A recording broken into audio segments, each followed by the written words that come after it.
ഇടുക്കിയിൽ ലഹരി മാഫിയയുടെ അടിവേരിളക്കി ഓപ്പറേഷൻ തൂഫാൻ. വെറും 18 ദിവസം കൊണ്ട് അഴികൾക്കുള്ളിലായത് 177 പേർ. ജില്ലയിലുടനീളം ഇതുവരെ രജിസ്റ്റർ ചെയ്തത് 164 കേസുകൾ. സംശയാസ്പദമായ സാഹചര്യത്തിൽ പരിശോധിച്ചത് 4367 പേരെ. 14 കിലോയിലധികം കഞ്ചാവും മാരക ലഹരി ഉൽപ്പന്നമായ MDMA-യും ഇതുവരെ പിടിച്ചെടുത്തു. ലഹരിമുക്ത കേരളം എന്ന ലക്ഷ്യത്തോടെ ജൂൺ 2-നാണ് സംസ്ഥാനത്ത് ഓപ്പറേഷൻ തൂഫാൻ ആരംഭിക്കുന്നത്. ചുരുങ്ങിയ ദിവസങ്ങൾക്കുള്ളിൽ തന്നെ ഹൈറേഞ്ചിലെ ലഹരി വിപണന ശൃംഖലകളുടെ അടിവേരിളക്കാൻ പോലീസിന് കഴിഞ്ഞിട്ടുണ്ട്. ജില്ലയുടെ വിവിധ ഭാഗങ്ങളിലെ സംശയാസ്പദമായ സാഹചര്യങ്ങളിൽ കണ്ടെത്തിയ 4367 ആളുകളെയാണ് പോലീസ് വിശദമായ പരിശോധനയ്ക്ക് വിധേയമാക്കിയത്.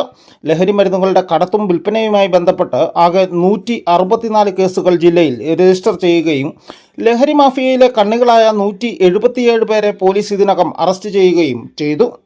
തമിഴ്നാട് അതിർത്തികളിൽ നിന്ന് തൊഴിലാളികളുമായി എത്തുന്ന വാഹനങ്ങളും ബംഗളൂരു, ചെന്നൈ തുടങ്ങിയ നഗരങ്ങളിൽ നിന്ന് വരുന്ന ലക്ഷറി അന്തർ സംസ്ഥാന ബസ്സുകളും കേന്ദ്രീകരിച്ച് പുലർച്ചെ 6 മണി മുതൽ 9 മണി വരെയുള്ള സമയങ്ങളിൽ പോലീസ് പ്രത്യേക നിരീക്ഷണമാണ് നടത്തിവരുന്നത്.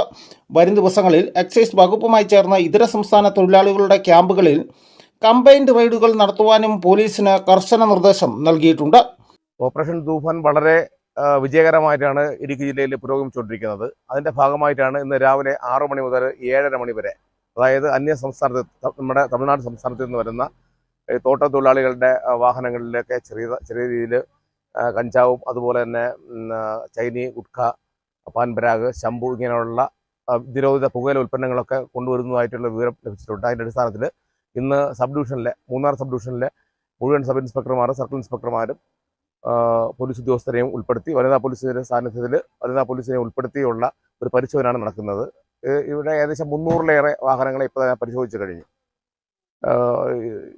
അതുപോലെ തന്നെ ഈ ഇടുക്കി ജില്ലയിൽ പ്രത്യേക 100-ലധികം കേസുകൾ നമ്മൾ ഈ ഓപ്പറേഷൻ തൂഫാന്റെ ഭാഗമായി രജിസ്റ്റർ ചെയ്തിട്ടുണ്ട്. കേവലം കേസുകൾ രജിസ്റ്റർ ചെയ്യുന്നതിനപ്പുറം യുവാക്കളെയും വിദ്യാർത്ഥികളെയും ഈ വിപത്തിൽ നിന്ന് പൂർണ്ണമായി സംരക്ഷിക്കുക എന്ന വലിയ ലക്ഷ്യവും ഓപ്പറേഷൻ തൂഫാനിലുണ്ട്. News bureau, Udumbanchola.